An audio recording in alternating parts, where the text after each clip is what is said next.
नमस्कार, good evening, शुभ संध्या। ओम श्री ब्रह्मानंदाय नमः।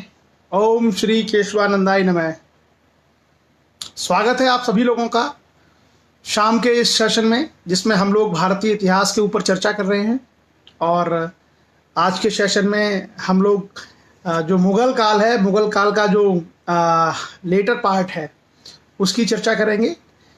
तो मैं चाहूँगा सभी लोग पहले चर्चा में जुड़ जाएं और उसके बाद हम लोग आज चर्चा करेंगे।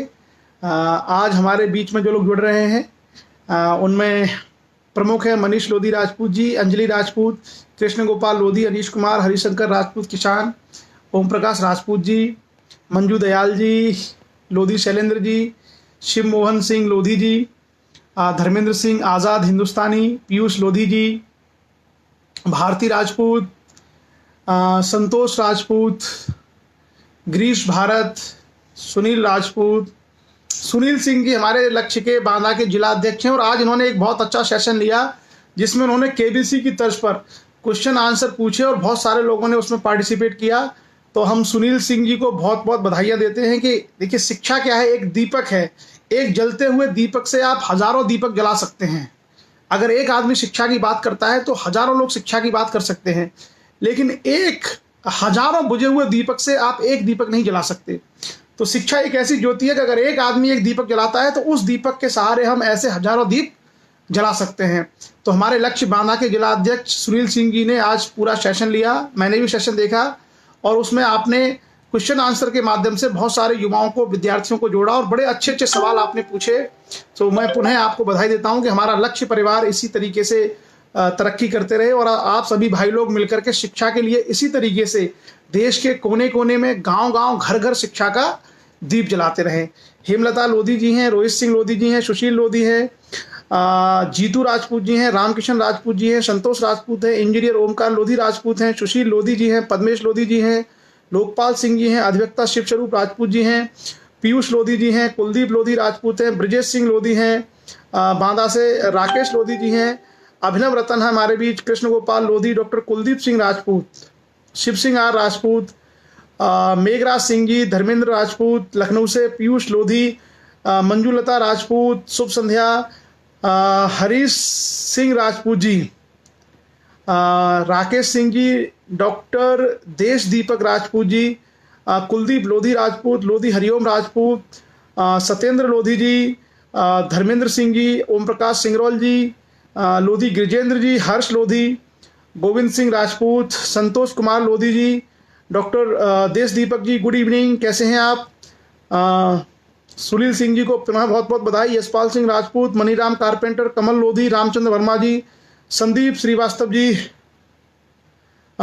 उसके अलावा लोधी देवेंद्र राजपूत जी, सत्यपाल सिंह जी, डॉक्टर नारायण पटेल जी, कटनी से सत्येंद्र लोधी जी, DRX से दिलबाग सिंह जी, योगेश कुमार जी, आकाश सिंह राजपूत जी, पंकज कुमार हमारे बुलंदशहर अलीपुरा गांव से हमारे स्वयंसेवक, लोधी विकास वर्मा, लोधी PK प्रेमी, उमाकांत वर्मा जी, चलिए, लोधी देशपाल सिंह जी, तेजवीर सिंह लोधी राजपूत जी हमारे दिल्ली से, अनुराग सिंह, भूपेंद्र कुमार, पीयूष लोधी, प्रमोद कुमार लोधी, हरिओम राजपूत, माधुरी राजपूत, कमल लोधी, डॉक्टर शेर सिंह कुशवाहा जी, नमो बुद्धाय डॉक्टर साहब, उमाकांत वर्मा जी, सत्यपाल सिंह जी, चंद्र प्रकाश जी, रजनेश राजपूत जी, वंदना राजपूत लोधी, मानवेंद्र सिंह राजपूत, भगवती प्रसाद।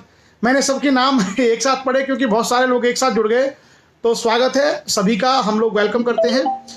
Yadram Rajput ji, Rajkishor Singraul ji, Rajkishor ji very good evening, Bhupendra Kumar Aligarh से, तुलसीराम राजपूत, लोधी अनिल वर्मा जी इटावा से, अवनीश राजपूत जी, जय कुमार लोधी जी, डॉक्टर सोमेंद्र कुमार जी लक्ष्य के हमारे प्रांतीय उपाध्यक्ष UP से, रामचंद्र वर्मा जी, चलिए बहुत बहुत बधाई, श्यामलाल लोधा जी, अनार सिंह जी हमारे बहुत वरिष्ठ शिक्षक हैं, बहुत बड़े बुद्धिजीवी हैं कासगंज से, उनका भी स्वागत है, रवि राज जी, गिरीश भारत युवा स्वयंसेवक और समाज सुधारक, योगेश कुमार जी, मनोज कुमार जायसवाल जी देवरिया से, नमस्कार Manoj Kumar ji, Sonam Rajput good evening, Dhaniram Rajput ji, Sabal Singh Narwariya ji, Harsh Lodhi ji, Ranjeet Kumar, so Anish Kumar, very good evening, नमस्कार, सभी का स्वागत है। हमारे लक्ष्य के स्वयंसेवक कासगंज से सुनील राजपूत, राहुल लोधी, उमाकांत वर्मा जी, शुभ संध्या शाहजहांपुर से। तो स्वागत है सभी लोगों का। जैसे ही 150 का नंबर क्रॉस करेगा हम लोग सेशन आरंभ कर देंगे। 150 तक जितने लोग जुड़ जाते हैं सबका स्वागत है। हरीश लोधी जी, विमल कुमार जी एटा से, लोधी देवेंद्र राजपूत, लोधी पुनीत राजपूत, गुड इवनिंग। मनोज कुमार जायसवाल जी, स्वागत है आपका। निर्मल कुमार जी, रवि लोधी जी, वीर सिंह लोधी जी, अतुल राजपूत, उसके अलावा प्रदीप राजपूत जी, नमस्कार। भंवर सिंह नरवरिया साहब, बहुत बहुत नमस्कार। Lodhi Vikas Verma, Lodhi Devendra Rajput, very good evening. Gulab Singh Lodhi ji, sir ji Jabalpur से, गुलाब लोधी जी जबलपुर से स्वागत है। रूपेंद्र लोधी जी, पुष्पेंद्र सिंह लोधी मैहर से, मैहर जो है सतना के पास में है, मैहर अभी नया जिला बना है हाल ही में, अभी औपचारिक नहीं हुआ। यश राजपूत, वीरेंद्र कुमार वर्मा, अमित राजपूत, पुष्पराज सिंह लोधी मैहर से स्वागत है आपका। जितेंद्र राजपूत जी, दीपेंद्र सिंगरौल, नमस्कार दीपेंद्र जी। नवीन राजपूत, लोधी विकास वर्मा, वीरेंद्र कुमार वर्मा, हरिमोहन राजपूत साहब, अमित राजपूत जी, अमित हाउ यू, कैसे हो? Satyendra Kumar ji, Pari Angel, Ram Singh Rajput ji, Dhruv Rajput ji, Guru Vishal Rajput, good evening.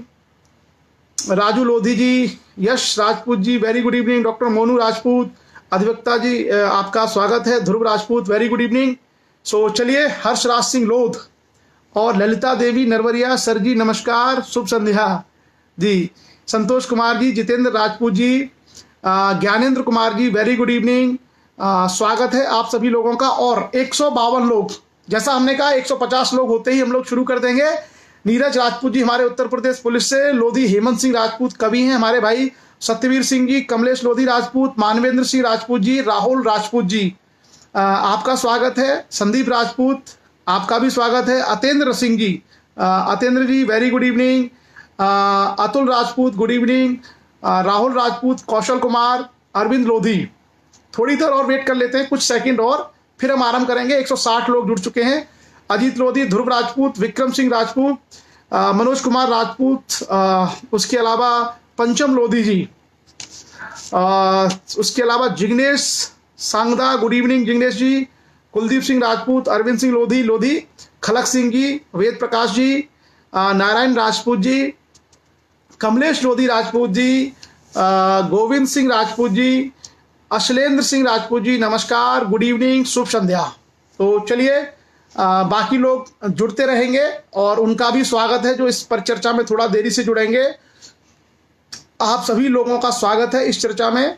Ravi Lodhi, Mahendrapal Rajput ji, Netrapal Singh ji, Ravindra Singh Rajput जी, नमस्कार, शुभ संध्या, गुड इवनिंग, स्वागत है आप सभी लोगों का। रेखा राजपूत। सो आज हम चर्चा करने वाले हैं इतिहास में किसके ऊपर?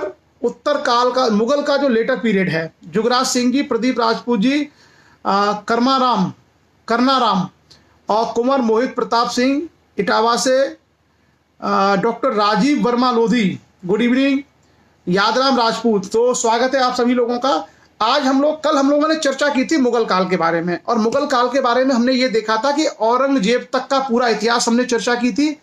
और उसके बाद हमने ये देखा था कि मुगल काल का समाज क्या था, उनकी अर्थव्यवस्था क्या थी, उनका धर्म और संस्कृति क्या थी, उनके समय कौन कौन सी बिल्डिंग्स बनवाई गई थी, यानी स्थापत्य कला थी, चित्रकला क्या थी, बड़े प्रसिद्ध चित्रकार कौन थे, और उसके अलावा उनके समाज में कृषि इत्यादि जो चीजें थी उन सब के बारे में हम लोगों ने चर्चा की थी डिटेल। उसके अलावा मुगल काल के जो बड़े बादशाह थे जैसे बाबर, हुमायूं, अकबर, जहांगीर, शाहजहां, इन सब की भी हमने चर्चा की थी। औरंगजेब तक एक एक राजा के बारे में और इनके जो कार्य हैं, इनकी जो विजय है, उनकी भी हम लोग चर्चा की थी। और उसके अलावा हम लोगों ने इनके द्वारा इनके समय में जो साम्राज्य विस्तार और जो विद्रोह हैं उनकी भी हम लोगों ने चर्चा की थी। तो एक तरीके से मुगल इतिहास का जो पहला जो फेज था जिसमें बड़े मुगल राजा हुए, बाबर से लेकर के औरंगजेब तक, उसकी हमने सभी की चर्चाएं की। और अब हम लोग उससे आगे बढ़कर के देखेंगे कि औरंगजेब की 1707 ईस्वी में अहमदनगर में मृत्यु हो जाती है। औरंगजेब की मृत्यु के बाद मुगल साम्राज्य बिखर जाता है। उसके बाद जो आने वाले उत्तरकालीन जो मुगल शासक थे वो मुगल साम्राज्य को संभाल नहीं पाते, उनमें आपस में गुटबाजी और टकराव होता है, जिसका परिणाम होता है मुगल साम्राज्य का पतन। और औरंगजेब की मृत्यु के बाद लगभग 50 सालों में ही ये साम्राज्य भर भरा के ढहने लगता है, जबकि एक समय ये साम्राज्य दुनिया का सबसे शक्तिशाली साम्राज्य में से एक था। पूरे एशिया में इससे ताकतवर, मुगलों से ताकतवर कोई शक्ति नहीं थी। ऐसा क्या हुआ जिसके कारण से इतना ताकतवर, आर्थिक रूप से, सैनिक रूप से इतना शक्तिशाली साम्राज्य ढह गया और यूरोप की छोटी छोटी शक्तियों ने इसको नेस्तनाबूद कर दिया। आज हम लोग यही चर्चा करने वाले हैं कि औरंगजेब के बाद मुगल इतिहास का क्या हुआ, कौन कौन से लोग राजा बने, किस किस के क्या क्या कार्य थे और इनके समय में कैसे जाकर के मुगल साम्राज्य का पतन हुआ, क्षय हो गया। ये चर्चा हम लोग करेंगे।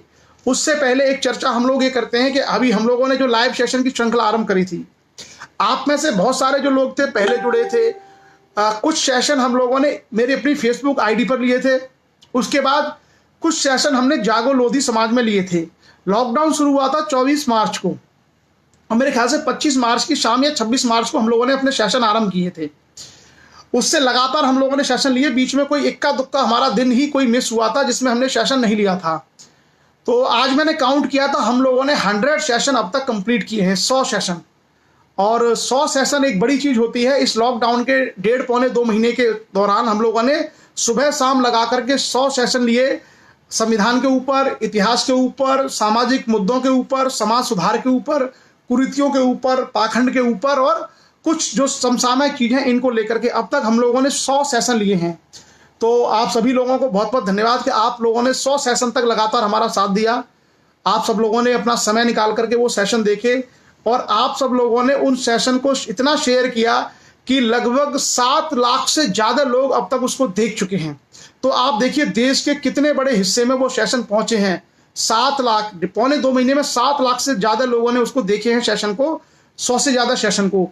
तो एक बड़ी चीज है कि शिक्षा के इतने लंबे लंबे सेशन जो 1.5 घंटे के, एक सवा घंटे के हमारे सेशन हैं, उन सेशन को भी लोगों ने इंटरेस्ट के साथ देखा। नहीं तो आमतौर पर लोग 1-1.5 घंटे की सिर्फ फिल्म देखते हैं, 1-1.5 घंटे लोग सुनना नहीं चाहते, किसी को इस तरह के शिक्षा के सेशन देखना नहीं चाहते। हम क्रिकेट मैच देख लेते हैं, हम मूवी देख लेते हैं, लेकिन एजुकेशन सेशन जो आमतौर पर लोगों को बोर करते हैं। अब जो हमने संविधान की बातें की वो हो सकता है बहुत सारे लोगों के काम की हो, लेकिन बहुत सारे लोगों को इंटरेस्ट ना आता हो। हम जो इतिहास की बात कर रहे हैं तो बहुत सारे लोगों को उसमें इंटरेस्ट नहीं आता हो। तो लेकिन एक बड़ी बात है कि टोटल 7 लाख से ज़्यादा व्यू उसके हैं। सुबह वाले सेशन 10,000 से लेके 15,000 16,000 लोग देखते हैं और शाम के सेशन को 5,000 से लेके 8,000 लोगों ने देखा। तो एक बड़ी चीज़ है कि लगभग 7 लाख लोगों तक हमारे ये सेशन पहुंचे और ये अब समाज की संपत्ति है। मतलब अब इसमें ऐसा नहीं है कि हट जाएंगे। हमने इनको सबको शेयर किया था, आप लोगों ने शेयर किया तमाम ग्रुप्स में, तमाम सोशल मीडिया प्लेटफॉर्म्स पर और तमाम जो यूट्यूब वगैरह पर ये पहुंचे और लोगों ने बड़े अच्छे तरीके से इनको देखा और उनके माध्यम से मेरा ऐसा विश्वास है कि संविधान को लेके, समाज को लेकर के लोगों का नजरिया काफी हद तक बेहतर हुआ होगा। लोगों को चीजें समझने का और जानने का एक अवसर मिला होगा। और यही हमारा प्रयास होना चाहिए कि हम लोग निरंतर अगर ज्ञान की बातें करेंगे, लगातार अगर हम नॉलेज की बातें करेंगे तो कुछ ना कुछ लोगों को तो समझ में आएंगी, कुछ ना कुछ लोगों को तो उसका फायदा मिलेगा, कुछ ना कुछ लोग उससे लाभ उठाएंगे और आने वाली जो हमारी जनरेशन है, हमारी जो पीढ़ियां हैं, वो निश्चित रूप से उससे लाभान्वित होंगी। और उन लोगों के जीवन में हमारी अपेक्षा यही है कि तरक्की आए, खुशहाली आए, प्रोग्रेस आए। लेकिन ये सब आप सब लोगों के सहयोग से संभव हुआ है, क्योंकि आप सभी लोगों ने निरंतर इन सेशन को न सिर्फ देखा बल्कि इसको इंटरेक्टिव बनाया। आप लोगों ने कमेंट्स डाले, क्वेश्चंस पूछे, कुछ इन्फॉर्मेशन आपने खुद अपनी तरफ से डाली, वो इन्फॉर्मेशन आपने शेयर की, उसको बाकी जो दर्शक थे उन्होंने देखा। तो एक तरीके से हमारा एक परिवार बना ये पिछले लॉकडाउन के दौरान। उस एक फैमिली में हम लोगों ने आपस में बहुत सारी चीज़ें शेयर की, एक दूसरे के आइडियाज, नॉलेज की चीज़ें, इन्फॉर्मेशन की चीज़ें। इस कारण से क्या हुआ कि ये एक तरीके से जनमानस के लिए एक लोकप्रिय चीज़ बन गई कि हर व्यक्ति तक ये पहुँचे। ऐसा प्रयास आप लोगों के माध्यम से हुआ। तो मैं आप सभी लोगों के प्रति कृतज्ञता व्यक्त करता हूं, क्योंकि आप ही लोग हैं वो कड़ी जिन्होंने इस सेशन को घर घर पहुंचाया। आज मैं किसी भी गांव में फोन करता हूं, लोगों से पूछता हूं, तो लोग कहते हैं कि सर हमने आपका वो फेसबुक वाला वीडियो देखा था, हमको संविधान बड़ा अच्छा लगा, हमको ये वाला चैप्टर बड़ा अच्छा लगा। तो मेरी आईडी पे कितने लोग जुड़े हुए हैं? 2-2-2.5 हज़ार लोग हैं फेसबुक पेज पर, लेकिन आप लोगों ने इन सारी चीज़ों को जगह जगह पहुंचाने में सहयोग किया। और लोग जिनको तब नहीं मिलता है डायरेक्ट, तो बाद में वो उसको देखते हैं। तो चलिए, पुनः सभी लोगों को बहुत बहुत बधाई। और हम इसी तरीके से उम्मीद करते हैं कि जो बाकी सब्जेक्ट और हैं, जो बाकी और विषय हैं, वो सारे विषय हम लोग कवर करें। जो अब तक लोगों को एक तरीके से डिस्टर्ब किया जाता रहा है अलग अलग चीज़ों के माध्यम से, तो हमारा ये प्रयास जरूर है कि हम लोग कम से कम एक बार बुनियादी चीज़ों पर जरूर एक बार हमारा ज्ञान स्पष्ट हो जाए, ताकि हम ये सारी चीज़ों को जान पाएं, समझ पाएं। क्लियर? सो चलिए, अब हम आरंभ करते हैं आज उत्तरकालीन मुगल। तो जैसा मैंने कहा कि औरंगजेब के समय तक भारत में सबसे ताकतवर और शक्तिशाली साम्राज्य के रूप में मुगल साम्राज्य था। और जैसा आप जानते हैं कि औरंगजेब की मृत्यु के बाद मुगल साम्राज्य का पतन आरंभ हो गया। और ये पतन किस तरीके से आरंभ हुआ, कौन कौन लोग शासक बने, कौन कौन से लोग राजा बने, उन सब की चीज़ें हम लोग आपके सामने रखेंगे। और ये मैं किसी बुक से नहीं पढ़ाता हूँ। एक्चुअली मैंने ये सारे सब्जेक्ट बहुत पढ़े हुए हैं पहले। मेरा आज भी पढ़ने में बहुत शौक है, इंटरेस्ट है मुझे पढ़ने का। तो मैं समय निकाल की चीज़ें पढ़ता रहता हूँ। और खास करके मैंने धार्मिक ग्रंथों का बहुत अध्ययन किया है। इसलिए मैं लोगों से कहता हूँ कि आप धार्मिक चीज़ों के चक्कर में आप उलझिए मत। आप अनावश्यक रूप से उसके चक्कर में पढ़ के अपनी ऊर्जा वेस्ट मत करिए, क्योंकि हो सकता है आपने नहीं पढ़ा हो। मैं खाली समय में ये पुराण, वेद, उपनिषद इत्यादि पढ़ करके ये जानना चाहता हूँ कि इसमें लिखा क्या है। इसलिए मैं लोगों को सावधान करता हूँ कि आपका काम नहीं है इसमें उलझना। आप सभी लोग प्रयास करिए कि जो कंटेम्प्रेरी काम की चीज़ें हैं वो हम लोग पढ़ें, उसको हम लोग जानें, और ऐसी चीज़ों को पढ़ें, ऐसी चीज़ों को जानें जिससे हमारे कैरियर का निर्माण हो, हमारे बच्चों के जो भविष्य है वो भविष्य बने। ऐसी चीज़ों की हमें जानना चाहिए जिसको लिख करके हम IAS या PCS बन सकें, जिसको लिख के हम बैंक मैनेजर या किसी रेलवे के हम ऑफिसर बन सकें। ऐसी चीज़ें जाननी चाहिए। वो फालतू की चीज़ें उन लोगों के लिए है जिनके पास कोई काम नहीं है। हमारे पास तो बहुत काम है करने के लिए। क्लियर? सो अब हम लोग चर्चा आरंभ करते हैं उत्तरकालीन मुगल शासक। 1707 ईस्वी में औरंगजेब की मृत्यु हो गई। औरंगजेब की मृत्यु दक्षिण में हुई थी। और जैसे मैंने कहा ना कि आमतौर पर चाहे अकबर था, चाहे जहांगीर था, चाहे शाहजहां था, इन राजाओं ने दक्षिण में बहुत दखल नहीं दी। इन लोगों ने दक्षिण की राजनीति में बहुत हस्तक्षेप नहीं किया। लेकिन शाहजहां ने औरंगजेब को दक्षिण का सूबेदार बना रखा था। तो जब वो दक्षिण का सूबेदार था, तो औरंगजेब को दक्षिण की राजनीति के बारे में पता चल गया था कि दक्षिण में कुतुबशाही जो वंश है गोलकुंडा का, उसकी ये समस्या है, बीजापुर की ये समस्या है, बीदर की ये समस्या है, बरार की ये समस्या है, अहमदनगर की ये समस्या है। मराठे उस समय एक उभरती हुई शक्ति थे, कोई बहुत बड़ी ताकत नहीं थे। तो औरंगजेब दक्षिण की राजनीति की रग रग से वाकिफ था। उसके अंदर महत्वाकांक्षा थी। और महत्वाकांक्षा का अंदाजा इसी बात से लगा सकते हैं कि उसने अपने बाप की मृत्यु से पहले ही शाहजहां को गद्दी से हटा दिया और 8 साल तक उसको लाल किले, आगरा के किले में कैद रखा, और खुद वो बादशाह बन गया। तो औरंगजेब क्या था, बहुत ही महत्वाकांक्षी व्यक्ति था। लेकिन क्योंकि दिल्ली से आगरा से दक्षिण की दूरी बहुत अधिक थी, आवागमन के साधन उतने थे नहीं, और औरंगजेब अपने बेटे का पीछा करते हुए पहुंच गया दक्कन। और दक्कन में उसने बीजापुर से, गोलकुंडा से, इनसे लड़ाई शुरू कर दी। फिर वो लड़ना शुरू हो गया किससे, मराठों से। तो उस लड़ाई में वो इतना उलझ गया, औरंगजेब इतना उलझ गया कि वो उससे बाहर नहीं आ पाया। और फाइनली क्या हुआ कि औरंगजेब दक्षिण की लड़ाइयों में उलझ करके बर्बाद हो गया, बीमार हो गया, और उसकी वहीं दक्षिण में मौत हो गई। तो एक इतिहासकार है, उन्होंने उसके ऊपर एक कोट लिखी है कि जिस तरीके से स्पेन के नासूर ने नेपोलियन बोनापार्ट को बर्बाद कर दिया था। ये क्वेश्चन आया था IAS में, IAS की परीक्षा में सवाल आया था। एक इतिहासकार ने लिखा है औरंगजेब के बारे में कि जिस प्रकार से स्पेन के नासूर ने नेपोलियन बोनापार्ट को बर्बाद कर दिया था, उसी प्रकार से दक्षिण के नासूर ने औरंगजेब को बर्बाद कर दिया। अब आप ये सवाल करेंगे कि ये नेपोलियन कौन था और स्पेन का जो है नासूर क्या था। इसकी चर्चा हम लोग करेंगे वर्ल्ड हिस्ट्री में कि किस तरीके से नेपोलियन फ्रांस का राजा था, फ्रांस का बेसिकली शासक था, और वो कई सारे युद्ध जीता था। लेकिन वो स्पेन में जाके फंस गया था, उसकी बहुत सारी सेना मारी गई थी। उसकी चर्चा वर्ल्ड हिस्ट्री में हम लोग करेंगे। और वहां जब फंस गया था नेपोलियन, तो वहां के बाद वो हारता चला गया और फिर उसको बुरी पराजय का सामना करना पड़ा। इसकी चर्चा हम लोग करेंगे बाद में, जब हम लोग वर्ल्ड हिस्ट्री पढ़ेंगे। ये केवल तुलना के लिए और समझने के लिए जरूरी है कि स्पेन के मामले में पढ़ करके नेपोलियन ने अपनी शक्ति को खत्म कर लिया था और वो फिर हार गया था और बाद में उसको एक तरीके से उसके पूरा का पूरा जो व्यवस्था उसने बनाई थी वो खत्म हो गई थी, नष्ट हो गई थी। उसी तरीके से औरंगजेब ने दक्षिण के मामलों में दखल दिया। उससे पहले कोई हिम्मत नहीं कर पाया। शाहजहां ने जरूर अहमदनगर को जीता, लेकिन शाहजहां सीधा लौट के आ गया था दिल्ली। और औरंगजेब क्या है, औरंगजेब उसमें घुस गया, किसमें? बीजापुर में, गोलकुंडा में और इन सारे राज्यों में। और कुल मिलाकर के दक्षिण में वो ऐसा उलझा कि वो वहां लड़ता रहा 20 साल तक। वो लड़ाई लड़ते लड़ते वो बीमार हो गया और बीमार होकर वहीं वो मर गया। कौन? औरंगजेब। तो इसलिए कहा जाता है कि दक्षिण के नासूर ने औरंगजेब को बर्बाद कर दिया। और उसकी जब मृत्यु हो गई, उसकी पूरी कहानी पूरी हम पढ़ चुके हैं, औरंगजेब का पूरा इतिहास। तो उसकी मृत्यु के बाद उसका बेटा बहादुर शाह प्रथम मुगल गद्दी पर बैठा 1707 ईस्वी में, और 5 साल तक वो हिंदुस्तान का बादशाह रहा। 1707 से लेकर 1712 तक उसका नाम था बहादुर शाह प्रथम। 2 बहादुर शाह दिल्ली की गद्दी पर बैठेंगे। ये बहादुर शाह प्रथम जो औरंगजेब का बेटा है, और जो अंतिम मुगल बादशाह होगा उसका नाम भी बहादुर शाह होगा। बहादुर शाह जफर या बहादुर शाह जफर द्वितीय, बहादुर शाह द्वितीय या बहादुर शाह जफर के नाम से। उसकी चर्चा हम लोग करेंगे, वो भी अभी आएगा चर्चा में।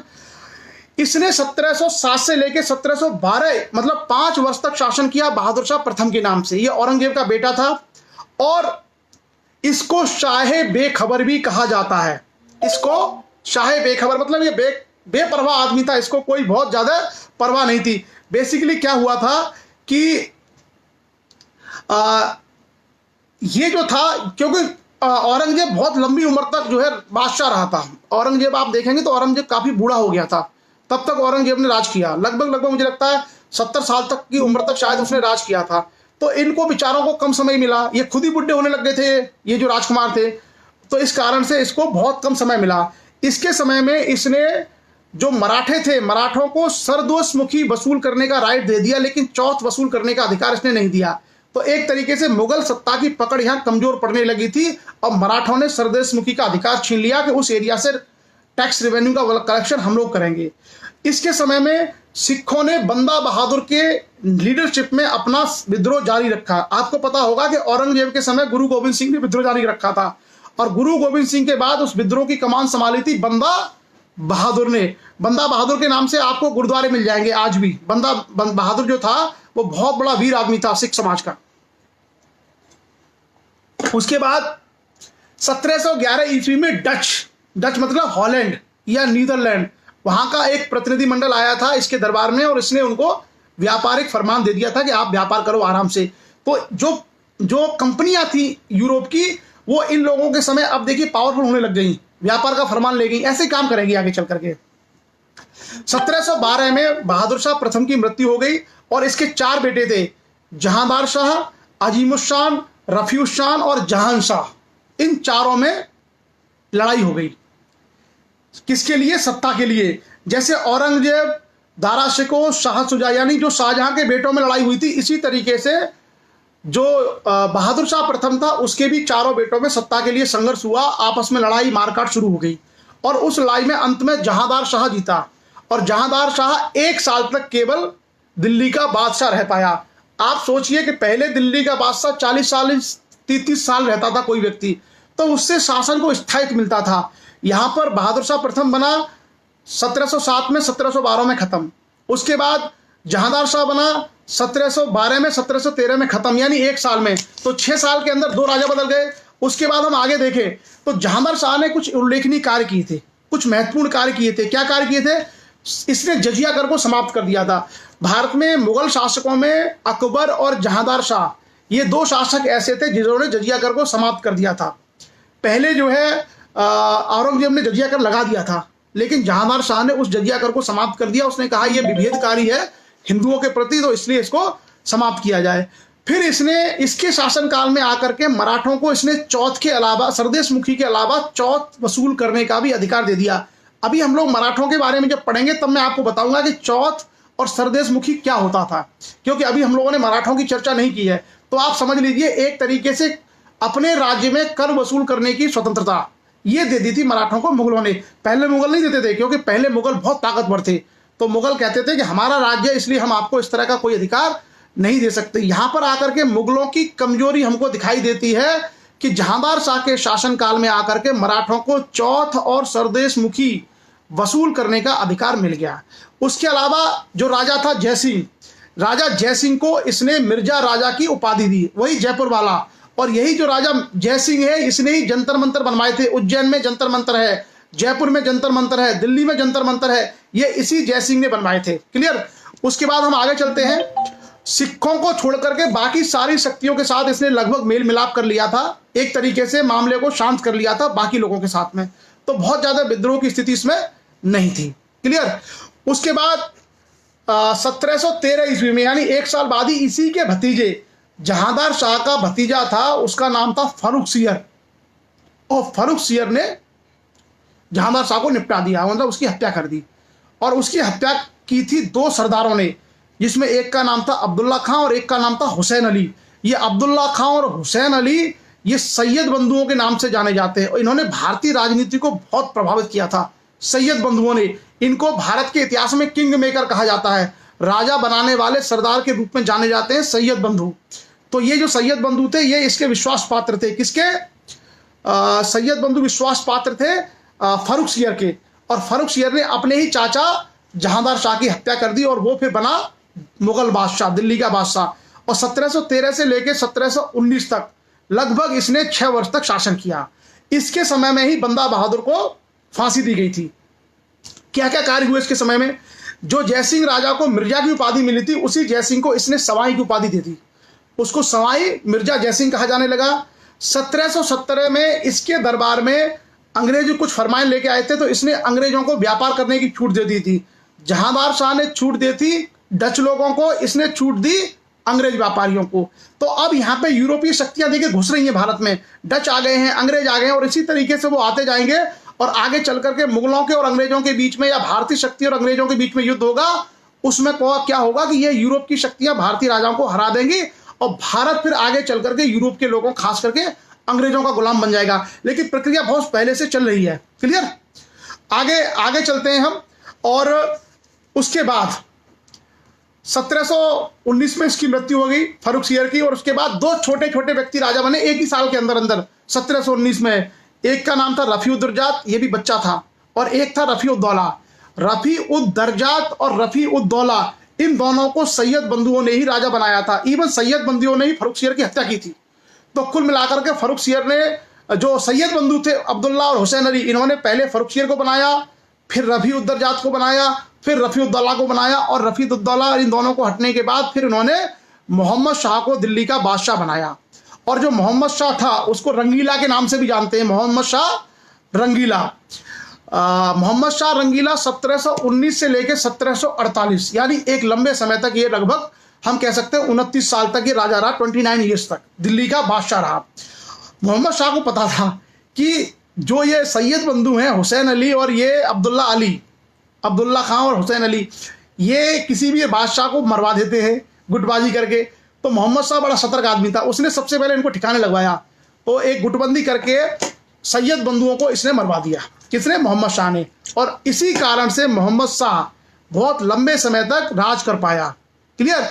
इसी कारण से मोहम्मद शाह बहुत लंबे समय तक राज कर पाया, लगभग 29 साल। क्लियर।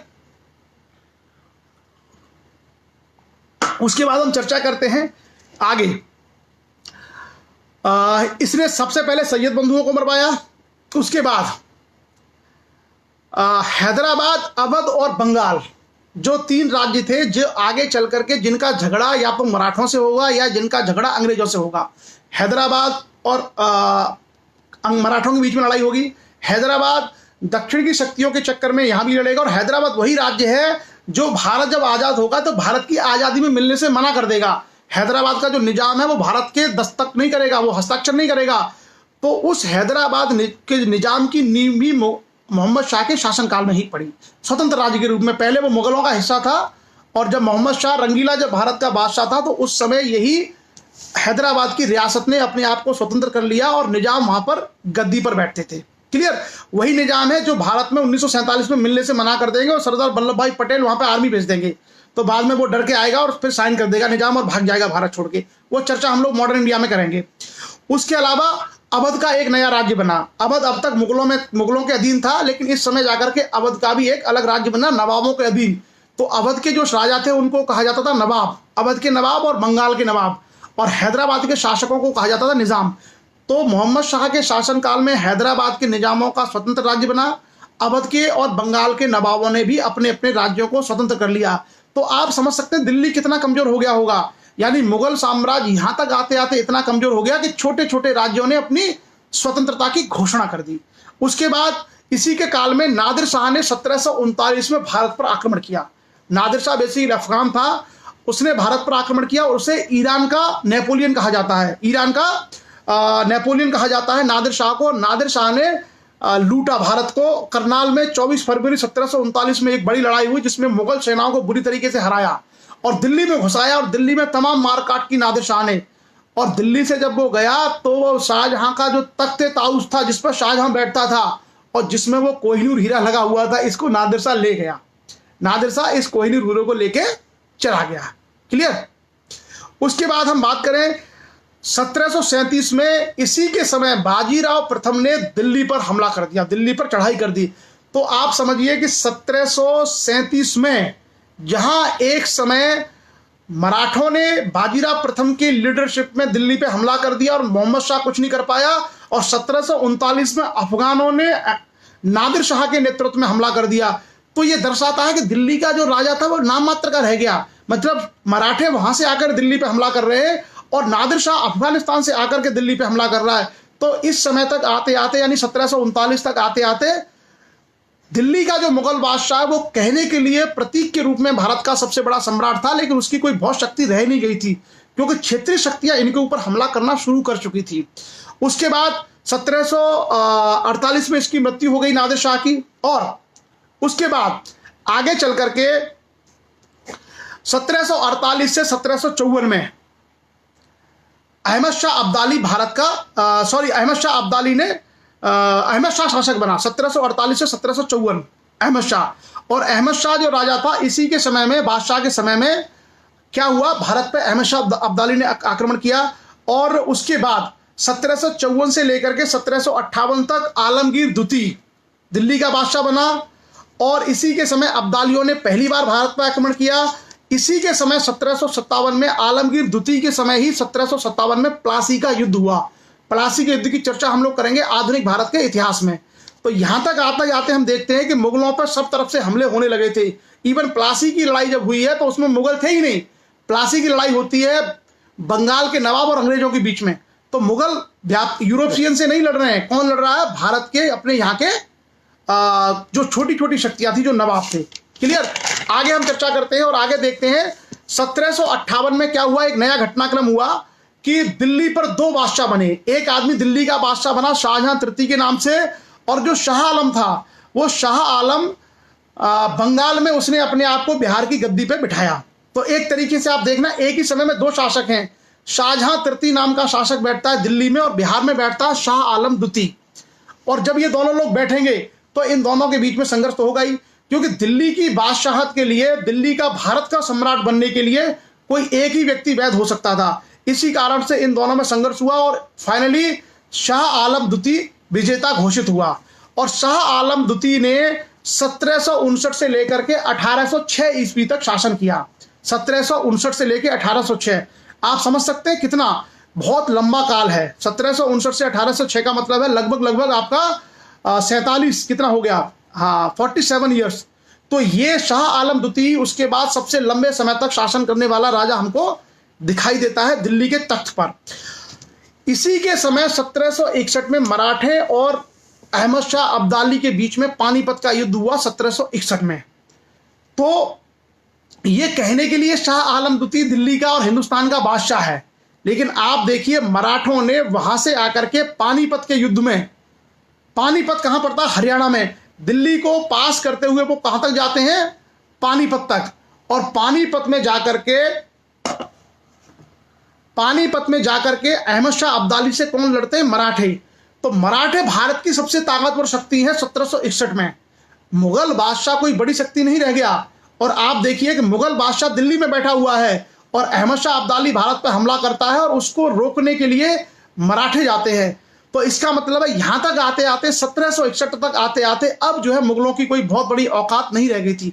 मतलब मुगल राजा इतने कमजोर हो चुके थे कि वो किसी भी विदेशी शक्ति से लड़ने में सक्षम नहीं थे। इसलिए हम देखते हैं कि प्लासी का युद्ध हो, चाहे 1761 का जो पानीपत की तीसरी लड़ाई हो, इस पानीपत की तीसरी लड़ाई में मराठे ही भारत के एक तरीके से प्रमुख शक्ति के रूप में उभरते हैं। उसके बाद 1764 में बक्सर की लड़ाई जब हुई थी, उसमें हालांकि मुगल बादशाह शाह आलम द्वितीय ने भाग जरूर लिया था, लेकिन यह भी कोई बहुत महत्वपूर्ण भूमिका नहीं थी। वहां भी केवल बंगाल ही लड़ रहा था और वहां भी 1764 में बक्सर की लड़ाई में अंग्रेजों से ये लोग हार जाते हैं। उसके बाद 1803 में अंग्रेज सेनापति आया, एक लेक, मिस्टर लेक करके एक अंग्रेज सेनापति था और उसने दिल्ली पर अधिकार कर लिया 1803 में। 1803 में मुगलों पर अंग्रेज सेनापति लेक ने अपना अधिकार कर लिया और एक तरीके से दिल्ली का जो बादशाह था 1803 में अब केवल नाम मात्र का रह गया, यानी प्रतीकात्मक रूप से वो दिल्ली का बादशाह रह गया। सच्चाई ये थी कि 1803 में दिल्ली चली गई अंग्रेजों के अधीन और 1803 के बाद भारत की जो वास्तविक शक्ति थी वो अंग्रेज हो गए, न कि मुगल। हालांकि उसके बाद भी 1857 तक प्रतीकात्मक रूप से प्रतीक के रूप में मुगल बादशाह गद्दी पर बने रहे और वो भारत के प्रतीक बने रहे, लेकिन व्यवहारिक रूप से सारी सत्ता और सारी की सारी जो शक्तियां हैं वो किस में चली गई? वो सारी शक्तियां चली गई अंग्रेजों के पास में। 1806 ईस्वी से लेके 1837 ईस्वी तक अकबर द्वितीय के नाम से एक व्यक्ति दिल्ली का बादशाह बना 1806 से लेके 1837 तक। और अकबर के समय में क्या हुआ?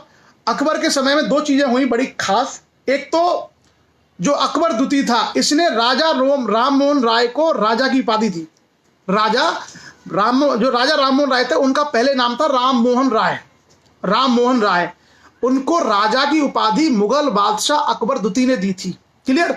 तो आप लोग याद रखना, इस फैक्ट को कोई झुठला नहीं सकता है। अगर आप कहीं भी चेक करेंगे, आप इस सेशन के बाद देखना कि राजा राम मोहन राय को राजा की उपाधि किसने दी थी, तो उसका आंसर आपको मिलेगा अकबर द्वितीय। ये मुगल बादशाह था, उत्तरकालीन मुगल।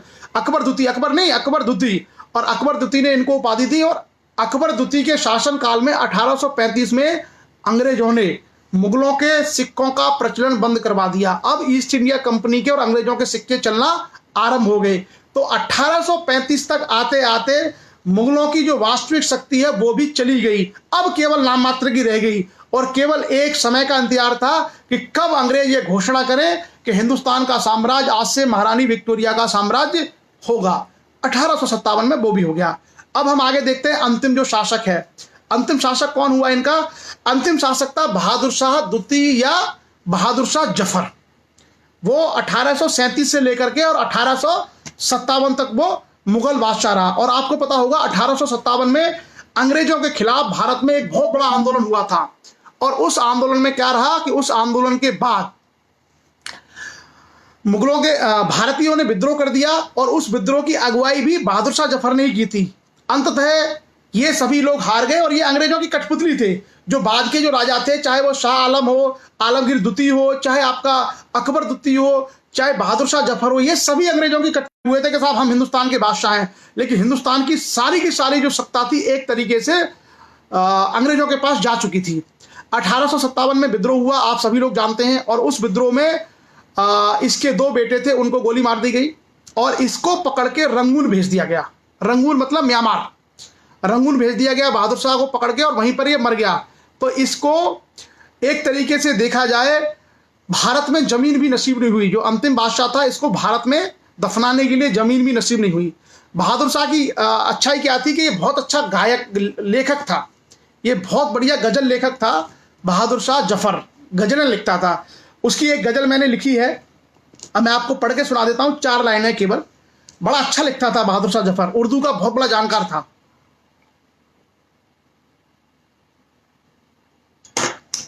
इसने लिखा, न किसी की आंख का नूर हूं, न किसी की आंख का नूर हूं, न किसी के दिल का करार हूं, न किसी की आंख का नूर हूं, न किसी के दिल का करार हूं, जो किसी के काम न आ सका, जो किसी के काम न आ सका, मैं वह बुझता हुआ चिराग हूं।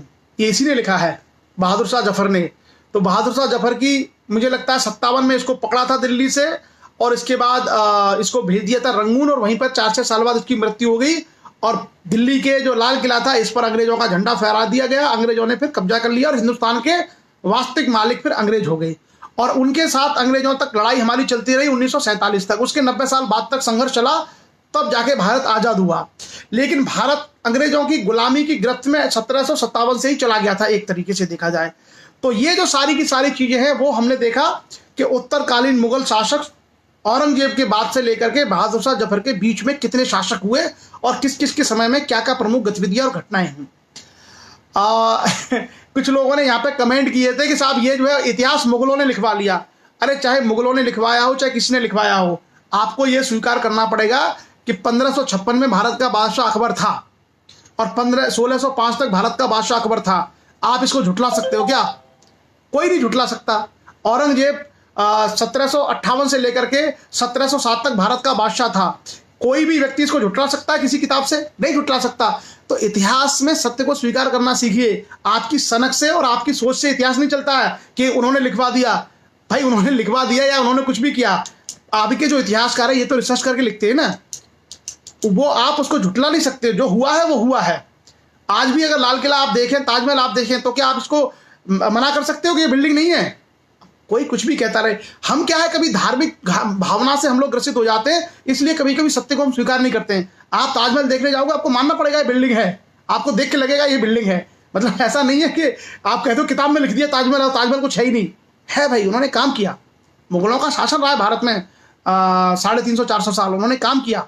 उनकी बहुत सारी चीजें हैं उनकी। तो हम लोगों को धर्म से बाहर निकल कर उनके बारे में उन सच्चाइयों को स्वीकार करना चाहिए। बहरहाल अब उसके बाद आता है कि उत्तरी मुगल काल में ये उत्तरी मुगल जो शासक थे, इनमें से कुछ शासकों ने जरूर लंबे समय तक राज किया, लेकिन कोई बहुत बड़ी उपलब्धि नहीं है। जैसे शाहजहां ने इतनी इमारतें बनवा दी, अकबर ने इतनी इमारतें बनवा दी, इस तरह की चीजें हमें दिखाई नहीं देती हैं।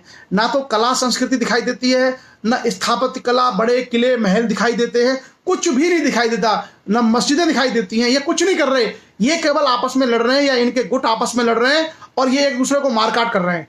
या फिर ये भारत की जो शक्तियां हैं, अवध के नवाब से, हैदराबाद के निजाम से, बंगाल के नवाब से, मराठों से, गोलकुंडा से, बीजापुर से, उनसे ही लड़ने में व्यस्त हैं, या अफगान शक्तियां आकर के इनको मार मार के जाती हैं। तो कुल मिलाकर के ये जो सारी चीजें हैं, इस काल में हम लोगों को रचनात्मकता बिल्कुल भी दिखाई नहीं देती है। यानी कोई भी कंस्ट्रक्टिव चीजें हमें इस काल में दिखाई नहीं देती हैं। केवल सत्ता के लिए संघर्ष दिखता है, और सत्ता के संघर्ष में बहुत सारे लोग या तो मरते हैं या तो मारते हैं। और एक तरीके से मुगल काल जो उत्तर मुगल है, उत्तर मुगल शासक एक दूसरे के इतने खिलाफ आ जाते हैं कि यही एक दूसरे को इतना कमजोर कर देते हैं कि बाद में जाकर के मराठे शक्तिशाली हो जाते हैं, अंग्रेज शक्तिशाली हो जाते हैं और भारत से मुगलों को समाप्त कर देते हैं। अब मुगल काल के इतिहास की, उत्तर मुगल काल के इतिहास की एक और खास बात थी, इनके दरबार में 4 गुट थे। जैसे अकबर ने गुट पैदा नहीं होने दिए, अकबर ने, जहांगीर ने, शाहजहां ने, औरंगजेब ने गुट पैदा नहीं होने दिए, लेकिन इन लोगों के शासनकाल में, उत्तर मुगल काल के शासनकाल में 4 गुट भारत के राजनीति में पैदा हो गए मुगल दरबार में। एक गुट था हिंदुस्तानी, यानी वो सरदार जो हिंदुस्तान के थे वो उसको लीड करते थे। एक गुट था ईरानी सरदारों का जो ईरान से आए हुए थे। एक गुट था तुरानी, तुरानी मतलब जो मध्य एशिया के थे, वो चाहते थे उनकी पसंद का व्यक्ति राजा बने। और एक गुट था अफगानियों का। तो मुगलों के दरबार में राजपूत भी मनसबदार थे, अफगान भी थे, मुगल भी थे, हिंदुस्तानी भी थे, तुरानी भी थे, सब लोग, मराठे भी इवन सरदार थे। तो जो सरदार थे वो अपने अपने गुट के हिसाब से गोटियां सेट करते थे और एक राजा के बाद दूसरे राजा को, जैसा मैंने कहा सैयद जो बंधु थे, अब्दुल्ला खां और हुसैन अली खां, उनने 4 राजा बना दिए। मतलब कहा तो मुगल राजा इतना ताकतवर होता था जिसके सामने किसी सरदार की बोलने की हिम्मत नहीं होती थी, और कहा 2 छोटे से सरदारों ने 4 राजा बना दिए। तो उनकी हम चर्चा करेंगे कि जो 4 गुट थे, हिंदुस्तानी गुट, ईरानी गुट, तुरानी गुट और अफगानी गुट, इन लोगों ने क्या क्या काम किया। इनमें सबसे पहला गुट था सैयद बंधुओं का। इन्हें किंग मेकर कहा जाता है। भारत के इतिहास में सैयद बंधुओं को किंग मेकर कहा जाता है। कभी अगर आपके सामने ये सवाल आता है कि भारत के इतिहास में, खास करके उत्तर मुगल काल के इतिहास में, किसे किंग मेकर यानी राज्य निर्माता, राजा का निर्माता कहा जाता है, तो उसका आंसर है सैयद बंधु। वो अब्दुल्ला खां और हुसैन अली खां थे और इन लोगों ने 4 राजा बनाए, जहांदार शाह, रफीउद्दरजात, रफीउद्दौला और मोहम्मद शाह। ये 4 राजाओं को इन्होंने बनाया और बाद में मोहम्मद शाह ने फिर इनको निपटा दिया। उसके बाद एक तुरानी गुट था जो मध्य एशिया उज्बेकिस्तान के एरिया से थे। उनको लगता था कि हम मुगलों के साथ आए हैं इसलिए हमारी चलनी चाहिए, तो वो भी गुटबाजी करते रहते थे। एक गुट था ईरान के शियाओं का जिसका नेता था जुल्फिकार अली। वो लोग भी, जुल्फिकार खां भी जो है विद्रोह करवाता रहता था। और एक अफगानी गुट था मोहम्मद खां के नेतृत्व में। तो ये जो चारों गुट थे, ये चारों के चारों गुट कहीं ना कहीं आपस में ही राजाओं को लड़वाते रहते थे, या भाइयों को लड़वा के बोलते थे तुझे मैं राजा बना दूंगा, तुझे मैं राजा बना दूंगा। और इस तरीके से मुगल जो राजकुमार थे आपस में लड़कर के ही इतने कमजोर हो गए कि अंत में उनका पतन हो गया। इस दौरान हमें 2 बड़े विदेशी आक्रमणों की जानकारी भी मिलती है। जैसा हमने चर्चा की, 1739 में अफगान से आए नादिर शाह ने भारत पर आक्रमण किया, दिल्ली में कत्लेआम किया 1739 में, और वो भारत से कोहिनूर और तख्ते ताउस लेके चला गया। उसके बाद 1748 में अहमद शाह अब्दाली ने आक्रमण किया और बाद में 1761 में अफगानों के बीच में और मराठों के बीच में पानीपत का युद्ध हुआ। तो ये 2 बड़े आक्रमण हमला कर दे। औरंगजेब, शाहजहां, अकबर, ये बहुत ताकतवर लोग थे। इनके समय किसी विदेशी शक्ति ने हिम्मत नहीं की कि वो भारत पर, हिंदुस्तान पर हमला करे। लेकिन उत्तर मुगल काल में आप देखते हैं कि 2 बार भारत पर आक्रमण होता है, और इवन जो अहमद शाह अब्दाली था उसने 7 बार आक्रमण किए। क्लियर। अब हम आगे देखते हैं कि मुगलों का पतन कैसे हुआ, क्या कारण थे जिसके कारण से मुगल साम्राज्य का पतन हुआ। तो सबसे पहला कारण था अयोग्य उत्तराधिकारी। जैसे जितना योग्यता अकबर में थी, जहांगीर में थी, शाहजहां में थी, औरंगजेब में थी, उसकी तुलना में आने वाले शासकों में योग्यता का अभाव था। जैसा मैंने कहा, बहादुर शाह जफर, उसको क्या बोलते थे? शाहे बेखबर, यानी ऐसा शाह जो बेखबर है, दुनिया में क्या हो रहा है क्या नहीं हो रहा उसकी उसको खबर ही नहीं है, तो उसका उपनाम ही था शाहे बेखबर। और हिंदुस्तान का बादशाह अगर बेखबर है चीजों से, तो उस साम्राज्य का लुट जाना तो अब मतलब एक तरीके से अपरिहार्य है। तो पहली चीज क्या थी कि अयोग्य उत्तराधिकारी थे। मोहम्मद शाह रंगीला, वो अपना खाना पीना नाच गाने में रहता था।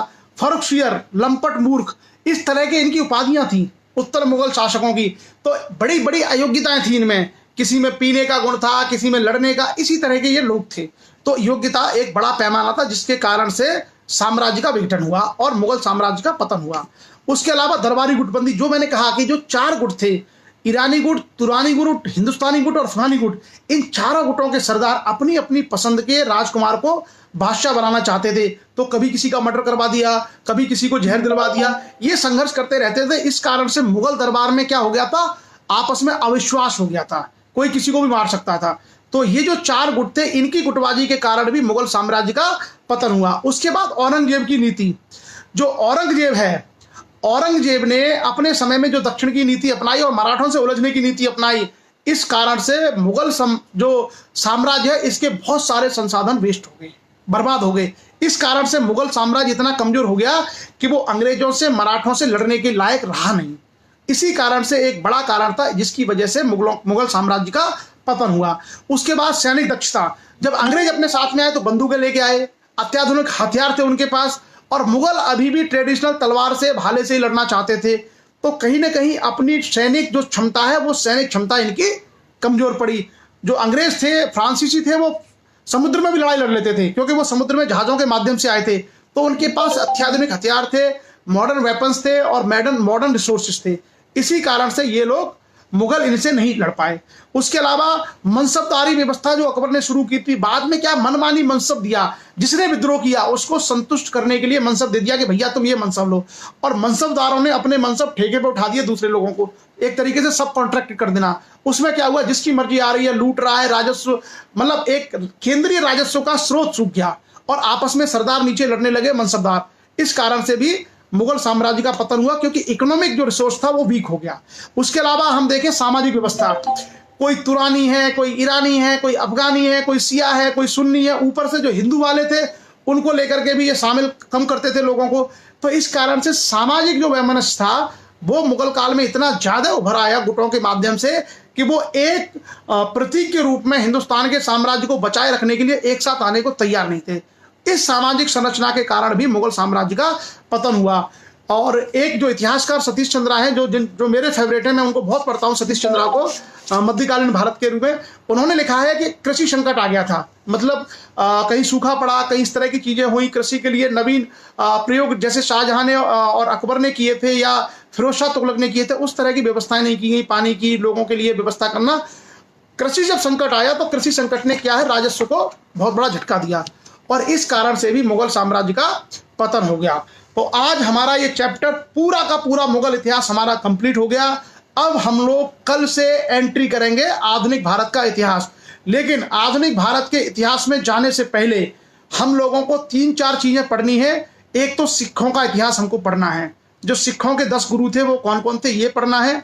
एक हमको मराठे पढ़ने हैं कि मराठा कौन थे और मराठों ने किस तरीके से संघर्ष किया। तो 2 चीजें हमारी और बीच में रही हैं। उसके बाद हम लोग शुरू करेंगे आधुनिक भारत का इतिहास। तो आज मुगल काल हमारा कंप्लीट हो गया है। सिखों के बारे में और मराठों के बारे में हम लोग 2 सेशन और लेंगे और उसके बाद आधुनिक भारत के ऊपर हम लोग आ जाएंगे। तो आज के लिए इतना ही।